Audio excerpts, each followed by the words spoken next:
right, so I'll give you the short version. I was a cook for 15 years, and while I was cooking, I had a lot of drug problems, man. I was living in Miami. If you know anything about Miami, you know that's like a haven for dope usage, right? Like a problem down there. I had a problem, right? So I had to get away from Miami. So I moved to Tennessee. I sobered up, got a nasty divorce, went through this life-changing process, met another woman, and we ended up going to college together as non-traditional students. She had 2 kids, I had 2 kids, and it was a challenge, right? So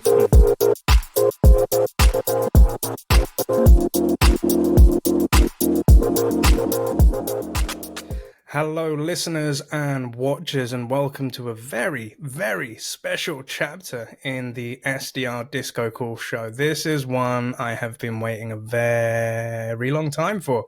I'm super pumped to have our guest on. But before we begin, if this is your first time joining, this show is all about the world of sales development, primarily with people working in tech sales. And what we want to do is find interesting people to figure out how did they get into this profession, what have they learned, and what can we share to you to help you become happy sellers. So if you're listening to this in your local podcast platform, make sure that you give us a rating and share. And if you're watching this on our YouTube channel, make sure that you like, comment, and subscribe down below. Now, this guest is somebody that I fanboy on a lot of his content. I follow him on Instagram, TikTok, LinkedIn, you name it. And when I asked this lovely person, do you want to come on my show? And he said, yeah. And I was like, oh my God, cool. So without further ado, sir, could you introduce who are you? Where are you based in the world? What do you do for work? My name is James Saywhatsales Buckley, and I have the pleasure of being the host of the Sell Better Daily Sales Show. Check us out, sellbetter.xyz. The best part of my job is that every day I get to bring forward incredible salespeople, sales leaders, and deliver actionable tactical tips that you can take away and use immediately following the show to get better sales results. The second best part of that job is that most of what we do is centered on the buyers. The sellers happen to reap the benefits. That's a very important distinction. I love that. I love that. James, that is a strong intro, my man. Thank you so much for coming on board. And just for our listeners, where are you based in the world, James? I'm in East Tennessee, the Great Smoky Mountains National Park. It is the slowest and the best place to live in the world. I'll never move away. Woo! I love that. I love that. And a question that I love to ask all of my guests, outside of sales, James, what are your passions, your hobbies and interests? What do you want to tell the people? I'm a massive Lord of the Rings fan, all things Middle-earth, really, a Tolkien fan, to be frank, all through the first, second, and third age, the Silmarillion, the whole nine. I just got this massive tattoo on my back for my tribute to the third age, but no spoilers, right? You have to wait till it's finished for anyone to see it. But that's definitely a passion of mine. Sales is my life, and because we function in the sales space, often friends and networking and social situations become a hobby, and I like that. That makes me happy. I feed off other people's energy. I am a true extrovert, so I seek that out, right? Another thing I do is I shoot a lot of pool. I've been playing since I was 7. I play for the American Pool Association. The highest ranking that you can be at a skill level is a 7, and I'm currently ranked a 5, so I do okay. Jeez, James, I keep learning new things about James, and I freaking love this. And this is going to be a dynamite episode. I'm a diverse human. You are indeed, sir. You are indeed. And I see the Instagram stories. I see what you get up to, sir. And it's an absolute pleasure. As you can see, listeners and watchers, I'm really fanboying out here. And do you know what really made me happy about James? A few weeks back when we connected, I went all gaga on the Zoom. And James said to me, Neil, I'm just like you. And that put me at such ease. So again, salute to you, sir. Thank you, man. I hear it a lot. I'll join somebody that's a prospect and we'll hop on a call and they'll say, I feel like I'm talking to a celebrity. And while that is extremely flattering, it's so important to not be a victim of instant karma. And I have been a victim of instant karma many times. My ego gets the best of me, and karma will immediately slap you down and make you humble again. So I try to be very cautious about when I brag and when I don't. There's a lot of humble brags that happen. But I always appreciate the love that people show me online and in person. And, that's the stuff of legend. So thank you for being a follower and a friend and somebody that I like your content too, man. Like we share each other's content. It is a mutually beneficial relationship. And for those of you listening, that's what it's supposed to be. Yeah. Dude, that's a lot of hashtag sales love there. I freaking love it. All right. So, audience, as you know, what we normally do, if you're watching this on our YouTube show, what we typically do is go to our guests' LinkedIn profile. And James puts out a lot of great content. But also, this is something I normally do, James, but you've taught me something just before we started recording, right. because I was normally going to say, I will be putting James's LinkedIn profile Put it in there, here. Man. They should come follow, right? Like they should be seeing the free content. All of my content that I put out on social is free, right? So, and it's most of it comes from our guests on the show. Like I'm not out there saying I'm the legend of sales and you should learn everything from me. I'm saying again, let's go back to my profession. I have the pleasure of having access to the best sellers in the game all the time. Yeah. So you might as well follow along and learn from them every day. There's no excuse to fail at this point, right? Because there's so many resources out there. But this is besides the point. What I talked before is that you were like, oh, I could point people to your LinkedIn. And while I appreciate that and I encourage you to follow me on LinkedIn, don't send me a connection request. And here's why. It's so hard to stay below the cap. There's many people listening to this that don't know LinkedIn will cap the number of connections that you have at 30,000. That's it. We have no idea why. It's a silly cap, right? Every other platform in the world will allow you to have as many followers or connections as you want. I think Facebook might have a cap now that I think about it, right? The number of friends you can have. Yeah.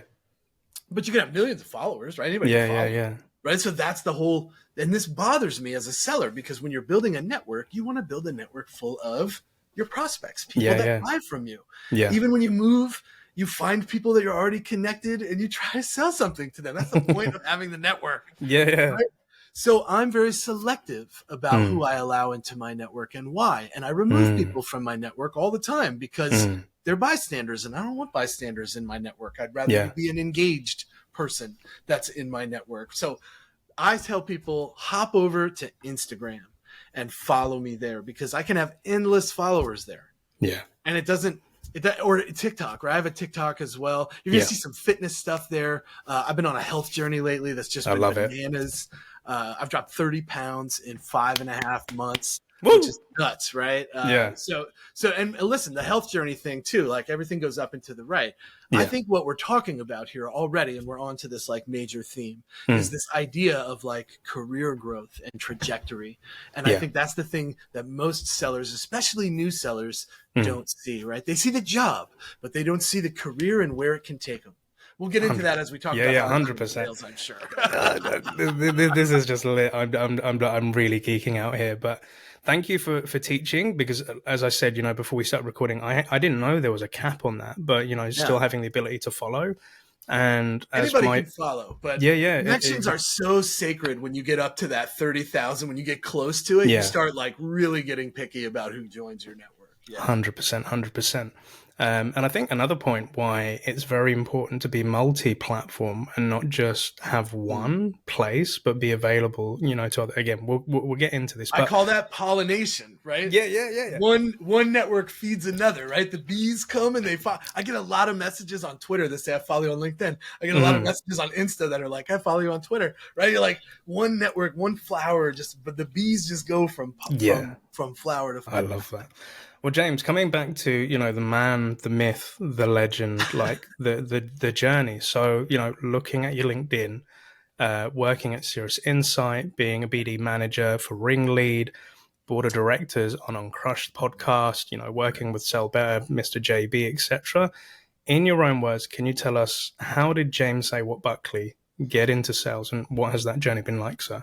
All right, so I'll give you the short version. I was a cook for 15 years, and while I was cooking, I had a lot of drug problems, man. I was living in Miami.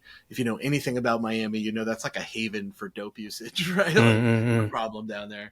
I had a problem, right? So I had to get away from Miami. So I moved to Tennessee. I sobered up, got a nasty divorce, went through this life-changing process, met another woman, and we ended up going to college together as Yeah. non-traditional students. She had 2 kids, I had 2 kids, and it was a challenge, right? So for 5 straight years, we went to college and we got our degrees while making, and I'm making you a real number here, Yeah. $15,000 a year combined. That's what we made a year, right?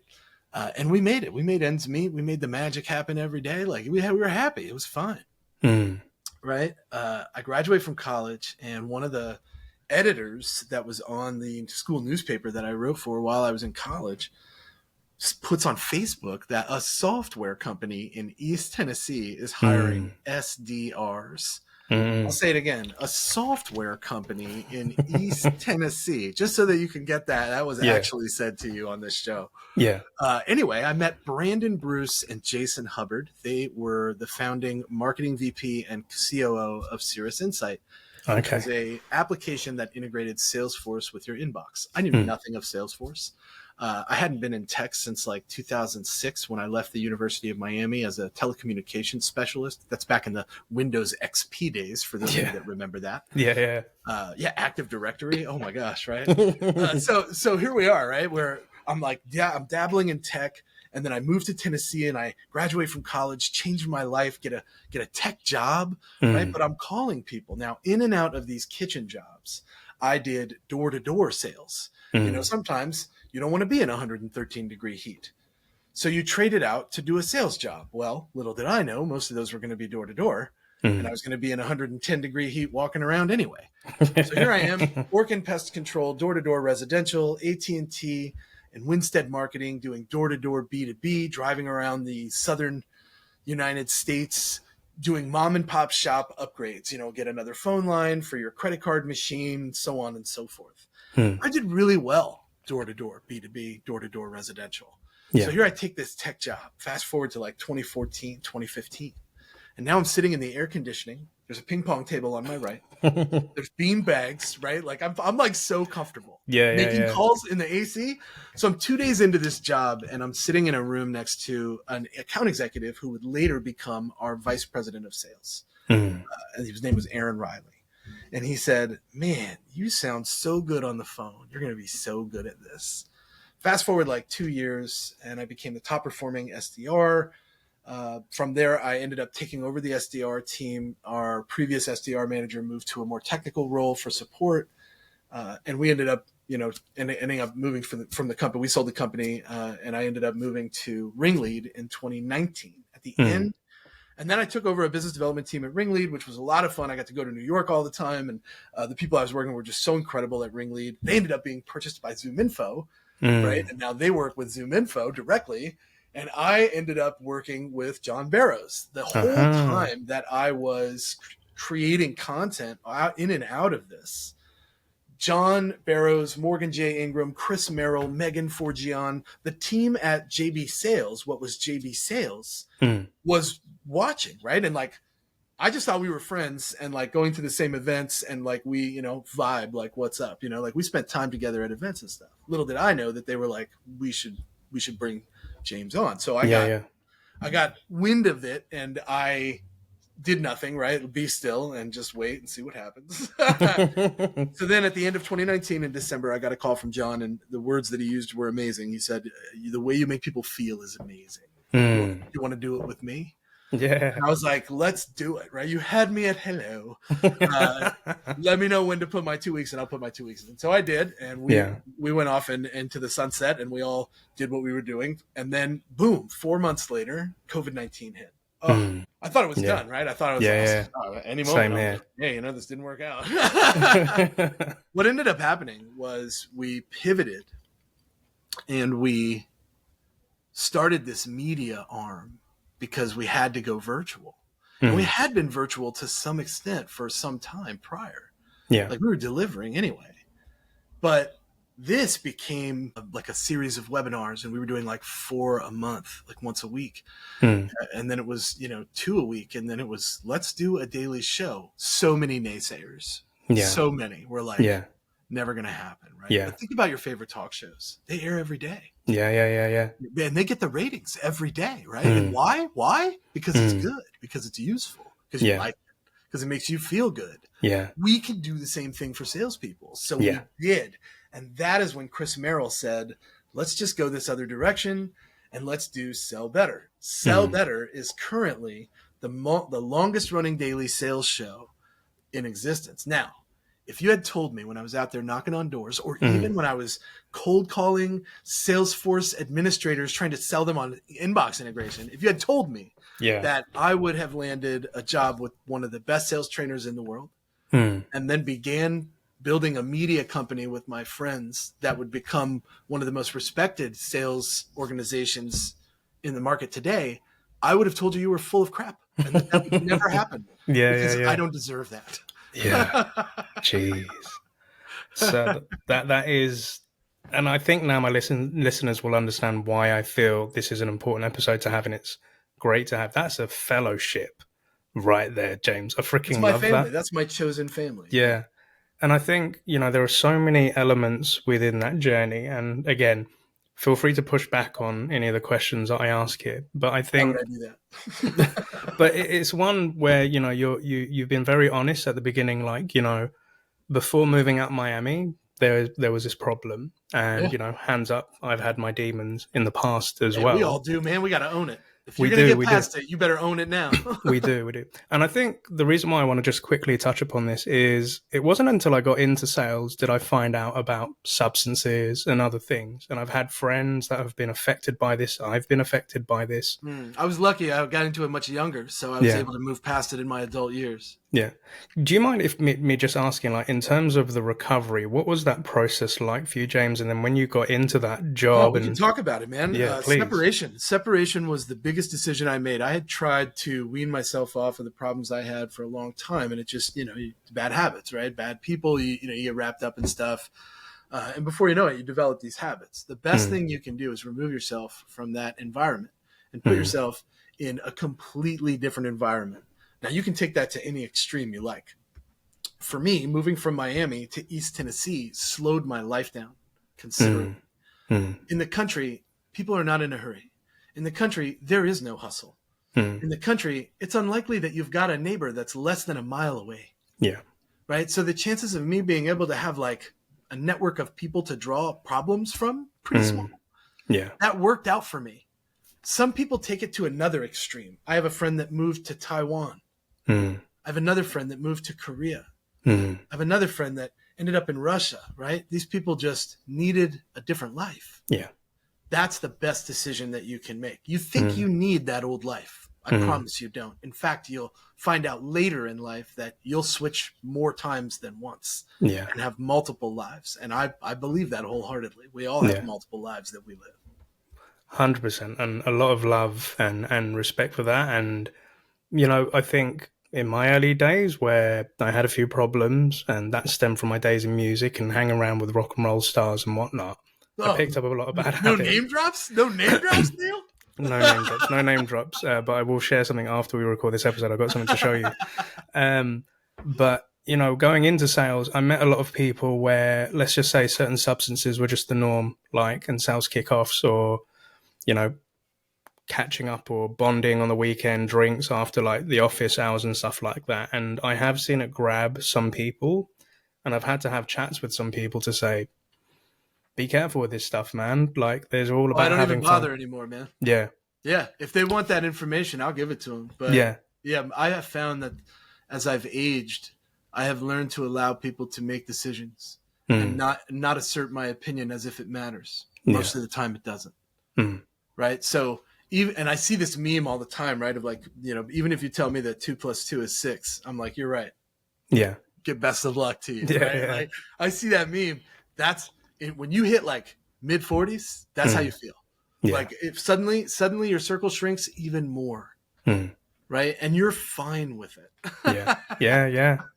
You're right. And I think the reason why I'm bringing this up is the way, like you said, taking yourself out of the situation. This was one of the reasons why I didn't go out for Friday drinks with the team.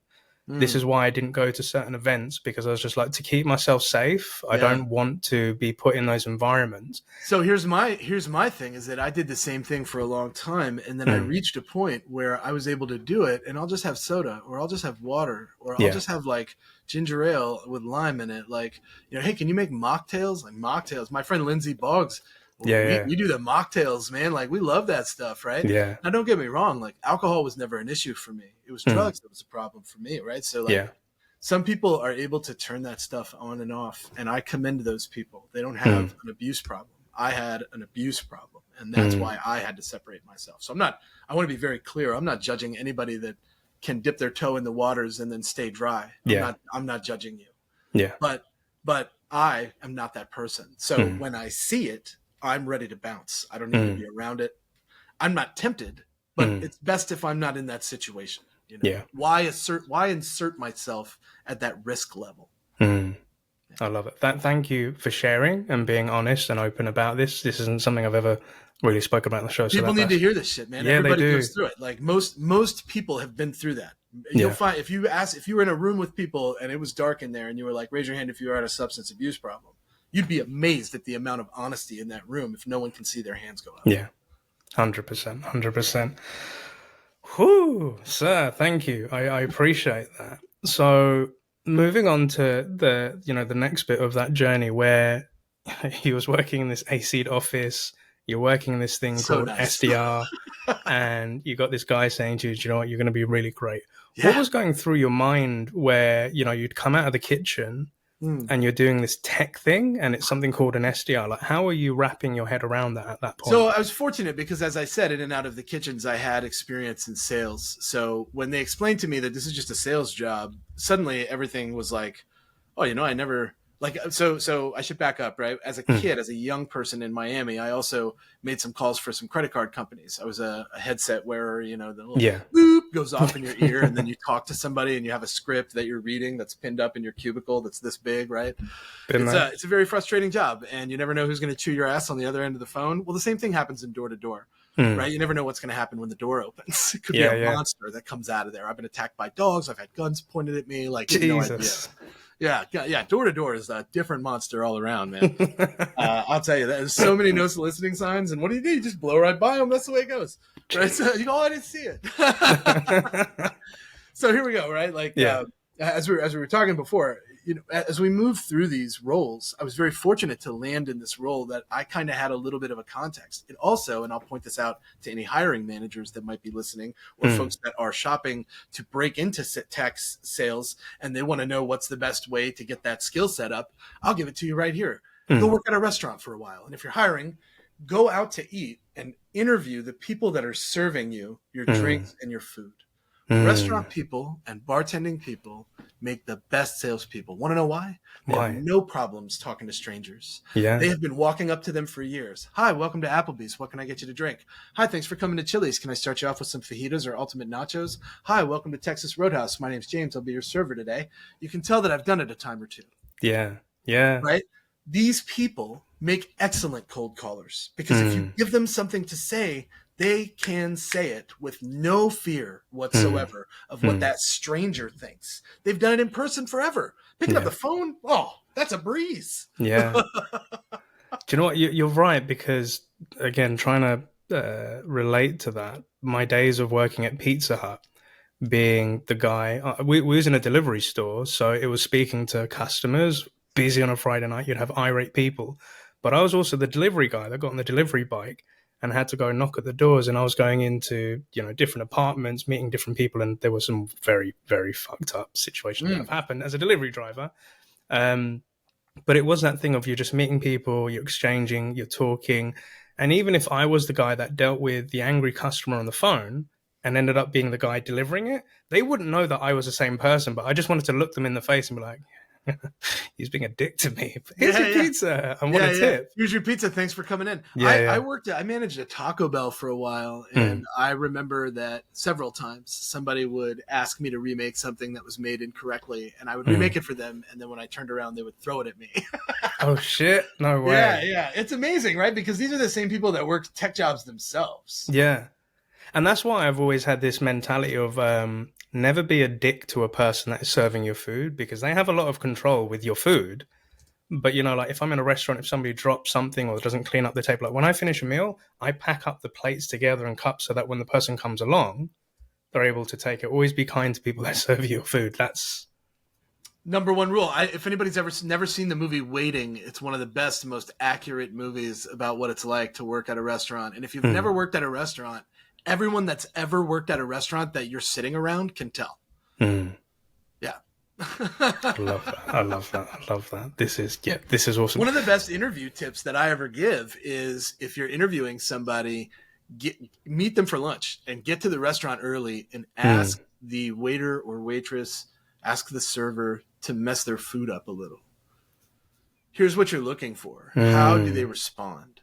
Yeah. If they say nothing, you can't hire this person. They'll never overcome an objection. They'll never cold call anybody, right? Their level of confrontation is like super low, right? That person is probably not for your cold call team. But if they're kind about it, if they're like, oh, excuse me, this was supposed to be no cheese. If I could just get that fixed, that would be amazing.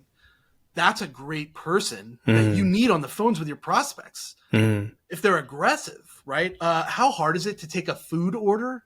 Don't hire this person. Yeah. That's how they're going to talk to your prospects. Yeah. Right? This is all extremely social stuff that you're gathering about this human being that you're about to put in front of the people that are going to give you money. Think about it. I never even thought of that. That's freaking true, dude. I love that. I love that. And sorry, you've blown my mind there just a minute. But coming back into, okay, so this SDR gig thing. So you're working in this tech company, first time round, you're in the AC office, you're on the bean bags. What was going around in your head as to what the hell you were actually doing? How did I'm having a blast. That was what was happening for me. I mean, so keep in mind, prior to this job, prior to 2015, I had been making like $15,000 a year. So I come into this role and, let's talk about the progression, right? I was at Cirrus for 4 years, and each year my salary took a step forward and so did my commissions. This led me to loyalty. I stayed because every year it seemed like they wanted to pay me more. Every year they put another goal in front of me. I'd knock it down and I'd get paid more, right? Every year they would put me on planes and I'd travel all over the world representing this organization. Right. And I'm thinking to myself, I managed a Taco Bell a couple years ago. What is happening? Yeah. Like, this is like, I'm beside myself that this is even happening, that somebody would put this level of trust and faith in me. Right. This type of stuff is the stuff that keeps people at your company. I didn't leave until the company sold. And then I made my exit. I hear that. And it kind of begs a question because, similarly with me, like when I joined my first startup, Zora, I was just like, wow, I get to chat to CEOs. I'm getting paid like 3x what my old retail type of job was. They're actually trusting me to phone people and manage their pipeline and book meetings for my AEs. I felt important, but I felt valued. Important I felt is like such a good word for it, Neil. Like, people don't understand the value of making your employees feel like they matter. Yeah. You will keep the average. Anybody know the average tenure of a sales employee? It's only 18 months. That's it. Oh shit. You have a year and a half to make this person feel like they're going somewhere, or they're probably going to start looking for greener pastures. Yeah. It's not always greener on the other side. I've heard the old phrase, they always think that the grass is greener on the other side. Yeah. Well, the grass is always greener where the dogs are shitting. That's the other side of that. Right. Yeah. So don't forget that part. That's a Chris Cornell quote. Yeah. Jeez. So what, I've been that guy that's felt valued, but I've come up because I coach SDRs every week. And sometimes they can get caught up with the progression or the job title or what other SDRs are doing in other companies and getting promoted straight to the AE. And I sometimes sit there and thinking like, you're in a really cool space right now, but then it can lead from their management not making them feel important. So where you're saying, it's important to make them feel important and part of it, what kind of things could they be doing to really make these team members feel like they're part of something big, James? Yeah, so it goes beyond the pizza parties on Fridays and the, when somebody hits a quota that a company makes a couple of $1 million on, it's important to not give them a gift card for $50 and say, great job, right? So compensation is obviously something that drives most sellers. We're all in this to make money, quote unquote. Yeah. But let's be clear about it, right? Most of the time when we come in it to make money, it's because we weren't making enough money before, Mm. right? So we come in for money. Once we make enough money and we have the lifestyle that we want, suddenly it becomes about more, right? Mm. It's Mm. where can my brand take me? What other initiatives can I take? How else can I monetize, right? Am I ready to take an entrepreneurial step? Like there's Mm. so many avenues that sales can take you in the vehicle of sales, right? Like Yeah. that's what I Yeah. tell people is like sales is like a vehicle that can take you anywhere you want to go in life. Mm. You know, again, if you'd have told me I was hosting this show when I Yeah. was an SDR in 2015, I'd been like, nah, that's never Yeah. gonna Yeah. happen, Yeah. right? Yeah. But here we are today, right? Mm. Anything that you think of when you think of this journey of where you're headed can be got if you make the right moves, stay true to the authentic self that you are, right? And Mm. remember what your goal is. If you're a leader Mm. and you do one-on-ones, are you also coaching this human being or are you just holding them accountable for numbers? Mm. Right? Those two Mm. things they're not the same. Mm. Gabrielle Blackwell, she just sunsetted her old newsletter, The One-on-One, but I think Mm. it's still available. I will tell you that newsletter is fantastic for how to coach not just to the success of the seller, but Mm. to the success of the human being. And that, I think the way that I've said it to you multiple times now, pal, is Mm. I don't think we can grow professionally until we are willing to grow personally. And Mm. this is universal, right? This is one of those truths that it applies to everybody. If you're a leader, I hope you're ready to grow personally so that you can be a better leader. If you're a Mm. seller, well, I hope you're ready to grow personally so you can be a better seller, right? Mm. This is how we advance, not just professionally, but personally as well. When you get promoted, your lifestyle changes, or at least Yeah. it should, Yeah. right? Yeah. So this is the progression that I think most people are focused on, and they see the top of the mountain, but they don't see the mountain. Mm. Yeah. That's deep, my bro. And you're right, because I think, like, I was speaking to this young SDR this week where she's only 3 months into her role.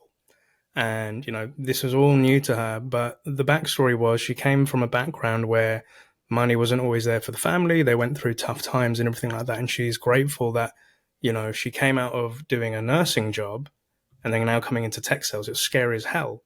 We've been coaching, helping her. And one of the things we was helping her with creating content on LinkedIn, getting her voice out there, feeling comfortable to do that sort of shit. But we caught up this week and she said, dude, like the video is going really well. I'm getting a lot of connection requests. And I just said to her, like, how are you doing? And she said, I'm doing fantastic. Yep. And I was like, I love that. I said, what's fantastic? She said, my company, my team, I feel like I have a It's purpose, amazing. all of these sort of things. Yeah. But it's that personal development. And you're right, past the number, past the quota. Like Yeah, for but me, you notice what happened there, right? Most of the time when you ask a salesperson or a business professional, how are things? If things are bad, they tell you about the financial strain that they're on. yeah, Right? Oh man, I'm really struggling to hit quota this month. It's tough out there, right? This defeatist language starts to pour from their soul, and you're like, oh, this is sad, right? But when things go well in your personal life, suddenly things start to look really good in your professional life and vice versa. And that's when you start talking to them and you hear things like things are going great, but they don't mention the money then, do they? No. They never do. You say things like, how are you? And if they're winning, they're like, my family is great. My job is going well. That's the most they might mention it. And then they're like, I started a softball team last week and we're having a blast with that. I played Frisbee the other day with my buddy.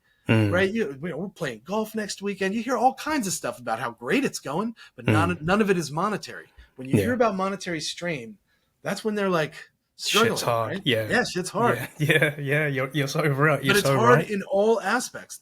It's funny how people say money doesn't buy happiness. I completely disagree. I completely disagree. What money buys is comfort. And comfort allows us to find happiness. Yeah. Yeah. I love that because you're right. I think when I got into tech sales and my money went up, I came into this new wealth, which firstly I didn't know how to freaking manage. So I'd always, as a manager, I taught my SDRs financial intelligence. What happened to do when it comes to your paycheck, think about your bills, don't just go splurge it all out. But I think, going through that journey of new wealth and trying to figure out, how do I take myself further? I've had nothing. I have this new thing, and it made me happy. Like when I used to catch up with my friends on the weekend, Neil, what have you been up to? I've been chatting to CEOs. I've been seeing people launch companies. I spoke to HBO, and because of us, now they've launched the TV show Game of Thrones. What's Game of Thrones? Oh, don't worry, it's something coming out next year. And I got to outbound them and help it. And like, all of this sort of stuff, these little stories, I geeked out on it because in other jobs that I'd had, I never got to experience these things because I was just a normal 9 to 5 worker bee working into something that's already been defined. And I didn't feel like I had purpose. But wait, because what you're saying to me here is that your past jobs were not as exciting for you and you were just sort of going through the motions. I hear something completely different coming out of your mouth. Maybe it's coming out of your brain. I don't know, but I hear it very loud and clear. And maybe it's you that's changed. Yeah. What you want out of what you do every day has changed, right? Yeah. Sometimes, like I said earlier, right? Sometimes we take a job because we need a job, but we don't realize that behind the job is a career. Yeah. Right. And that part is the part that changes everything about our future and frankly, our past too, right? Because we can leave things in the past super easy once we have that success. Those things might as well have never happened, and who cares if they come rearing their ugly heads? I'll just take some of my money and run the other direction. It won't matter. Right. Because I have success, right? Yeah. Success. I wrote my thesis on success and how people define it, what it looks like to different individuals and their backgrounds. I minored in sociology, so that was a lot of fun. I like to say that I have a writing communications major and a minor in sociology. So I like to say I can write about what you're going to do before you do it based on. Wow. You're right. Like thinking back on those things, for me, it was just I wanted to get a job because I dropped out of college. I never went to further education. I used to be a little bit of a tearaway and a problem with authority when I was younger. And it was just I just need to get a job. A terrible child. I apologize. If any of my other high school teachers are listening, I'm so sorry for everything I did. But yeah, it was, I just had to get a job. But when I got into that tech sales thing, I felt like I had purpose. I felt like I was doing something. I was helping a business. Zora back then was completely unknown in Europe. Nobody knew who the hell they were. And we were on a mission to evangelize the subscription economy. I felt like I was doing something. But coming back to that money point, I remember in my early days, I used to spend my commission on nice things. My clothes started changing and all of that. And people said, "Oh, Neil, you've changed." But I kind of realized that money doesn't change the individual, but it does change the circles that you hang around in and associate in. So that depends on how you take the phrase "you've changed." Some people say "you've changed," and my response is "thank you."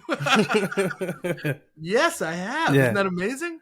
Yeah, right? And that's all in how you view it, I think. Yeah. But when it comes to like changing because you became successful, I think it's a choice as to how you'd like to change. And I think we all choose the lifestyle that we want. Sometimes the most outgoing and friendly people make it big. And then it turns out all they've ever wanted is to be left alone. You never would have thought that about them, but that's what they wanted. Yeah. Right. Good for them for getting rich and going and getting it. Yeah. Right. Why do we hate on these people? Why do we go, "Oh, you've changed"? Good for them. Yeah, I think what you mean is I'd really like to change with you. Yeah. You're right. And I think to kind of clarify with the change, it was the mindset towards money. So, working those jobs before tech, getting my paycheck at the end of the week a month, just spend it on the weekend, don't, be very frugal.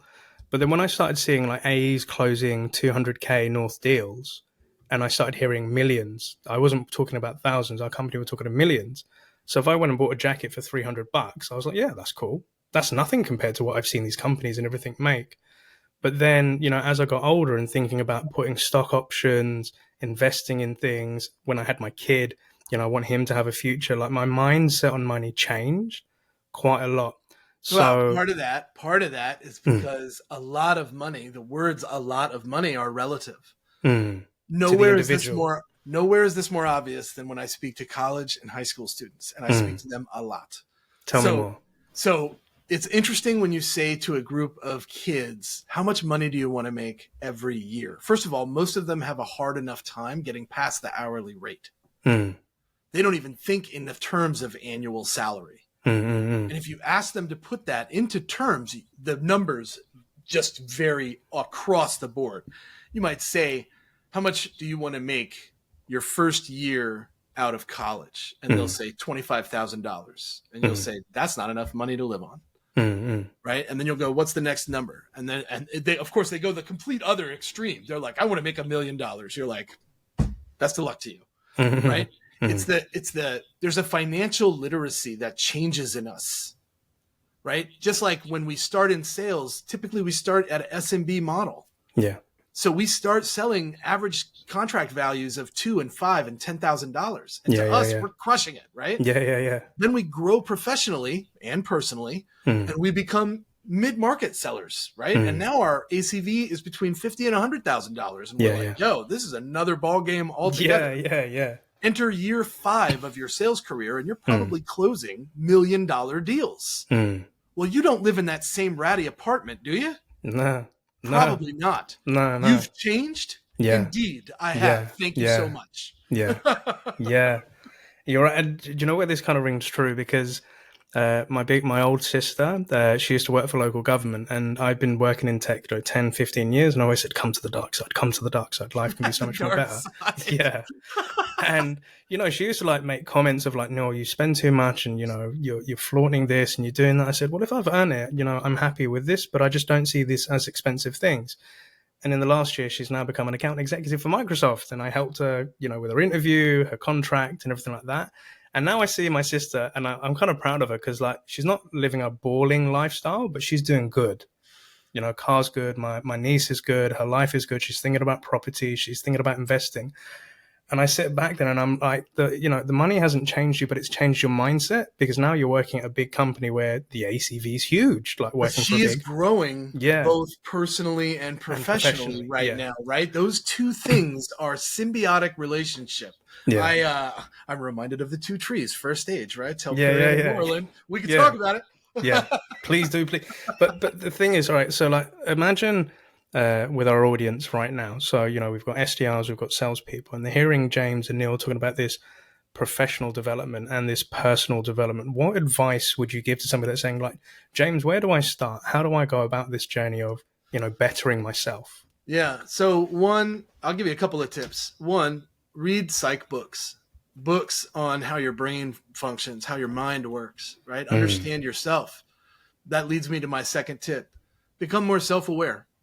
Focus on yourself and how you can improve in areas where you struggle. Find others that have strengths that you are weak in and learn from them. Ask them for help, which brings me to my third tip. Build a community of people that support your goals.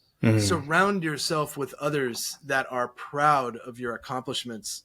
Say it to them often, and they will say it back to you, and it will manifest in your life as something that blooms into a beautiful, successful life. And that's what you're after. Probably my last tip is lose the fear. The worst, it's like dating. The worst thing that can happen is that she says no, and then I'm right where I am now anyway. Yeah. I lost absolutely nothing. Nothing, yeah. So what difference does it make? Pick up the phone, dial that number, send that cold email, hit that connection request. Chances are good that person is a human being just like you. And if you talk to them like one, they might actually talk back. Go for it. It is. It's a case of, taking action. And what's the worst that can happen? They can say no. And it's the same with your prospects and dating and areas of your life. And I think it was one of those things, like when I got into that tech job, I used to be very shy. To an extent of being introverted. I can see that in you. Yeah, I didn't like making a fuss, which has changed now. But I used to do this mental thing of saying, oh, just say yes, just jump. Whatever they ask you to do, just do it. Even if it scares the fuck out of you, just do it. And I would coach myself in my mind. So when a manager said, hey, do you want to take over doing that? I was like, yeah, let's do it. And I'm like, I don't know what I'm doing, but I'll figure it out as I go along. Yeah. And, just taking the opportunity, but it can open so many doors. Like on the other side of fear, is just this beautiful place that could do it. But I would hate to be that person that regrets not doing it. I want to find out what that's about, I think natural curiosity should step in for everything that we do. My CEO and my very dear friend, Christopher Merrill, is noted for saying everything we do in life is a grand experiment. If you approach your levels of success and the way that you get there in that mind frame, you'll find that You can test and find the path that works best for you. I've said it for years. Pragmatism is the religion of sales. Pragmatism is also the religion of success. We have to do what works. It's been a challenge for you. Great. I heard it said before, sometimes circumstances aren't changing because the circumstances are meant to change us. Right? If we're listening to that, and I say, like, tune into the universe, right? Like, listen to what the world is telling you, then you'll find that it's much easier. The way of Doe, right? Or Tao, right? The way. Like, this is, you have to feel that way and decide, am I going to go against it with some belief that I have, some point of view, some thought, some hypothesis, or am I going to go with it because it's heading where I want to go anyway? Decide, because that's the decision that you make every day when you put your feet on the ground. That's some deep shit, bro. And I'm going to go a little bit deeper on this. So in the last year, one thing that I've been listening to, like through Spotify and audiobooks, is Eckhart Tolle's The Power of Now. One of the biggest fears that I've always had is worrying about the future, a place that does not exist yet. And, the problems of letting go of the past. And with a lot of sales reps that I'm talking to, they're thinking about next month quota, and, summer's really hard for prospecting. It's because we start back at zero every week. Every exactly. But it was this thing of, like, I really get into the effort when I'm speaking to reps and coaching them and just saying, like, take a bow, be very proud of what you're achieving right now. And with next month, we don't know how it's going to turn because we can't control prospects. We can't control their point of thinking.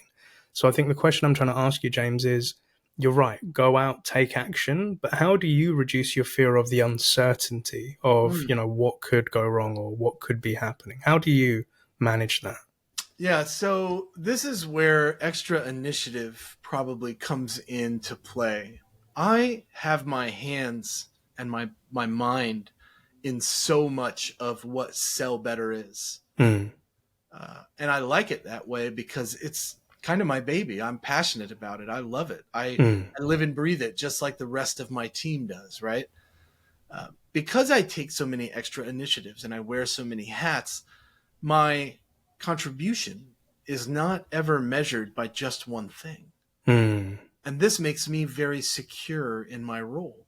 Most people fear getting fired because of performance. That's the reason that they do that. Well, if the only thing that you contribute to your company is a sales number and you give no extra initiative, you probably should be worried about that because that's the only thing that you're going to be measured on. But if you help other departments win, if you put creative initiatives on the table to be executed that are revenue generating, if you supply feedback that helps the company to change processes that help them operate more efficiently, if you find solutions that could be beneficial for problems that exist internally, and you also carry a bag, and you miss that bag carrying number by one, but all those other things are happening on a regular basis, I assure you, any manager that comes to you and slaps you on the wrist for missing your quota should be let go because that person is not supporting you as a human. That person is only holding you accountable for a number. And that's not what leadership is. That's what management is. James, say what, Buckley? You are the hype man for today. I love I don't know about that. I just say what's on my mind, man. Yeah, but I love it. I freaking love it. And, I can relate to it. Like, doing things above and beyond than just hitting the number. I think sometimes talking to a lot of sales reps, like, there is some people that are very big into the numbers, the data, the science of sales. Not so much me, I'll be honest with you. I'm more the performing side of it, right? The human side, the connection. I would tell you to get really, really good at the other side too, and you'll be the triple threat, buddy. Yeah. But I think this is kind of where I want to meander it into. So, where you're telling us the story of meeting John Barrows and saying, do you want to come and do it with us? And then, with Sell Better and creating this content. So one thing I'm very grateful to be in is a part of time where I'm seeing a lot of salespeople becoming these content creators, doing something more additionally than just doing a sales job and closing deals. That's right. Good for them. We're very supportive. Yeah, 100%. And I think, thinking of people like Corporate Bro, like yourself, like Leslie, John, and all those teams. And I think I was very lucky that I was here in Europe where it was pretty much old school sales. And North America were inspiring us a lot in terms of content. And I just started seeing more. And it was since the pandemic, since we came out of the lockdown, because everybody was remote, everybody was online. So they had to change the way they were approaching these online forums. That's right. And I'm seeing more and more SDRs becoming content creators. And there is, LinkedIn can be a great place, but it can also be a toxic place. And there are some people that are on the fence about this. They put against people, why are you doing those stupid videos? Why are you doing all of that stuff? And then you've got people saying, we love creating content. I imagine we have a listener that really wants to start creating content. Well, they want to put out their voice and I imagine you have more than one. Yeah, there's probably hundreds, if not thousands out there. Yeah. How did you make the transition of doing that job or that role and then getting into the idea of content? And what advice would you give to that person that's thinking about, hey, I want to make some content? So I got into it accidentally. Like most people, I wasn't really sure what I was doing. And I had this LinkedIn account and I started it, just so that I could earn this SDR role that I wanted. I wasn't on social media until like 2013 in college when I took a PR class and we did a segment on brand building. Long story short, I put a post out on LinkedIn when I was an SDR and I had like 79 connections. No shit. Like that was, I had only had the account for like a year, maybe. It was like my second year at the company Cirrus Insight. Yeah. So this was the post. It was an email template post, and it said, "Wouldn't it be great if salespeople were more honest in their email templates?" And this was the template. How about this? Quotes. "Hi, prospect. We could do this dance for 10 months where I hit you every couple days and piss you off, or we could connect for 10 minutes and you can let me know if we should keep talking. How does that sound?"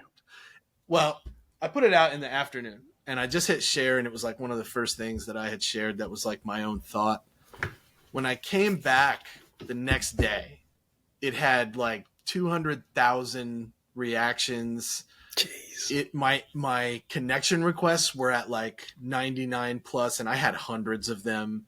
My inbox was flooded with people that were saying things like, "I scheduled 3 meetings with this template today. Nice. I ended up breaking into an account I've been prospecting for months today." I had other people on the other side of the spectrum that were like, "I received this email 4 times from 4 different companies today." I was like, what is going on? Right. Nice. Well, here's what ended up happening though. I ended up prospecting the people that engaged with that post like indefinitely for the next like 6 months. It took me to get through that list.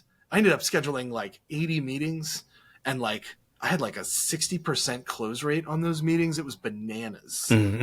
So it happened accidentally, but the result of it was this thought, hey, there's something to me as a seller creating content that's specific to people that I am like, and then prospecting into those humans that engage with that content. And that is how Saywhatsales was born. So I was like, well, if I'm going to keep it up, I better give it a name. So I tried to think of something that was catchy. I had just taken a English class in college on like, and we talked about like alliteration and things that are pleasing to the mouth that cause chemical reactions in the brain that are pleasing. Saywhatsales has a really nice ring to it because of the SWS. Saywhatsales.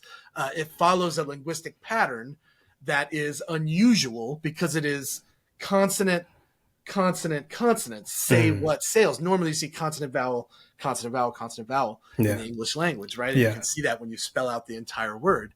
But in our minds, we hear this really clear, and it gives us this dopamine hit. It's wild, right? So then I was like, okay, now what I'll do is I'll say something that I say at the end of all my videos and all my writing and everything, and it'll be my catchphrase, right? Something people look for when they see me. And I came up with, if you're a salesperson, we're the same person. This is what I said to attract more salespeople in my direction, right?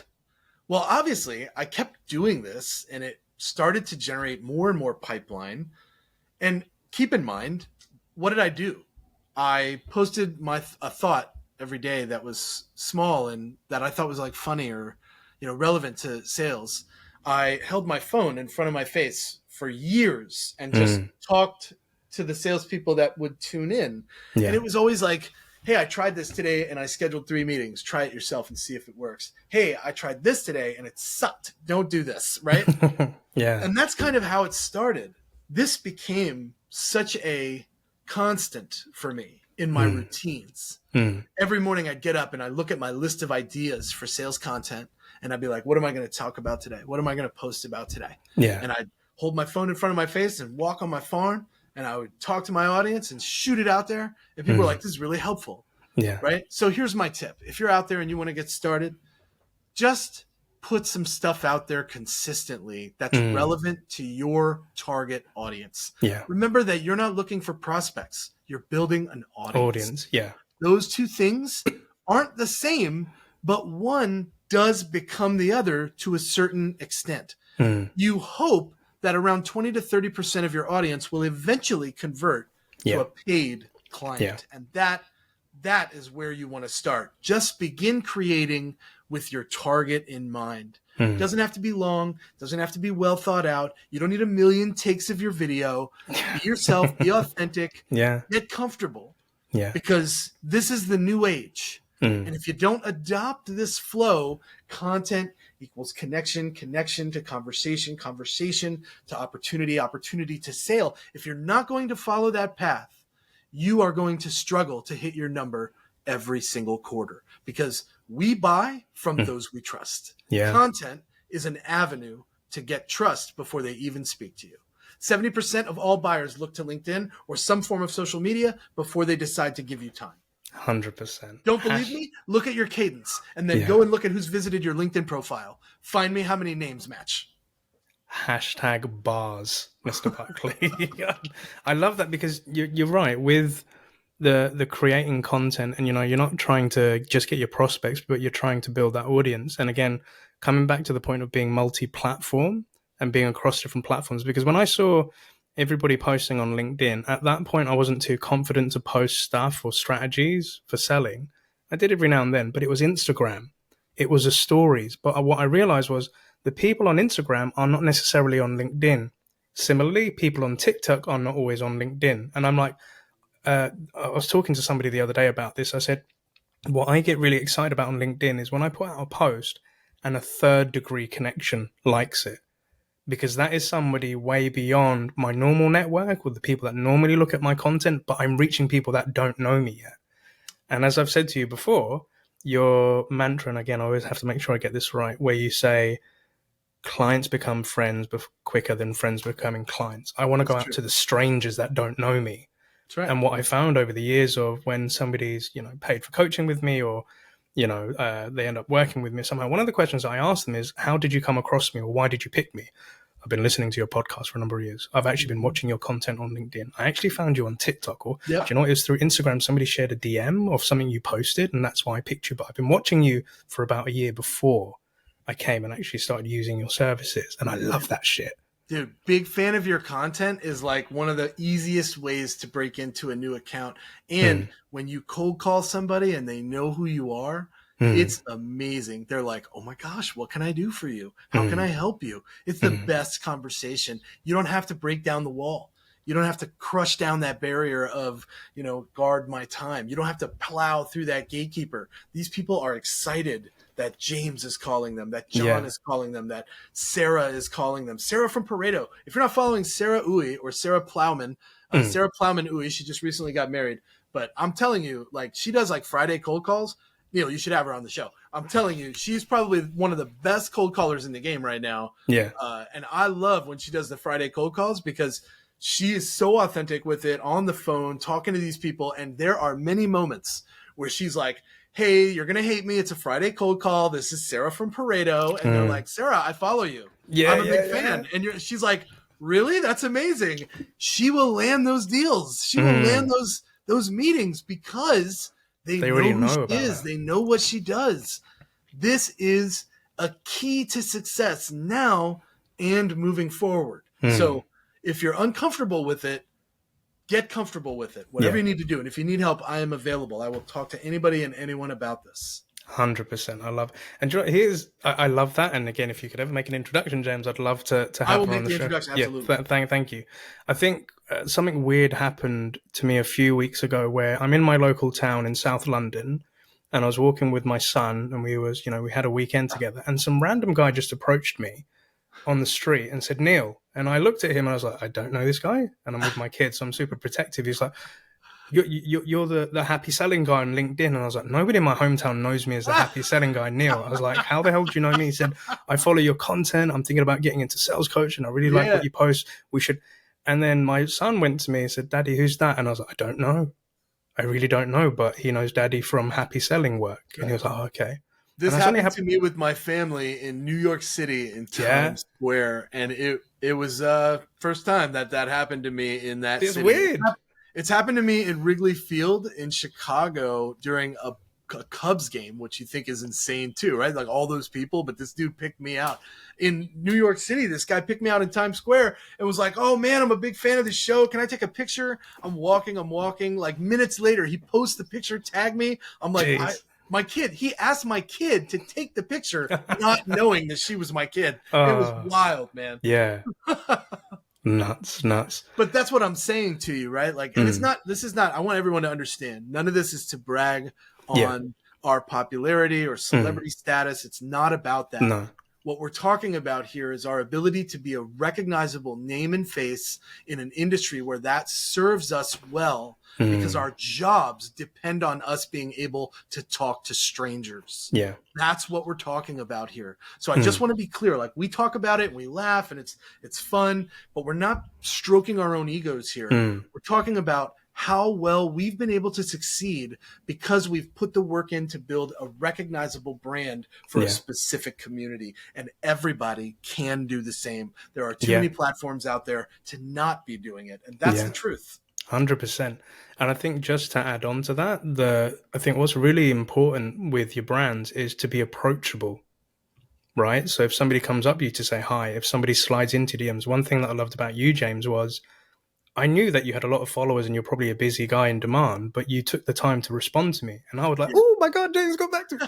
That feeling, like you said at the beginning of the show, it's like John said, it's that feeling you're giving to people. And, you know, I've gone into some coaching sessions and I never pitch my podcast to my clients or anything like that. They will tell me if they've listened to it. But the one bit of feedback that made me really happy was they said, Neil, you're the same guy in our coaching sessions that you are in your podcast. And, you know, when you post stuff on LinkedIn, you're the same guy. They said some people we meet are completely different when the camera's not on, and they're not always as nice.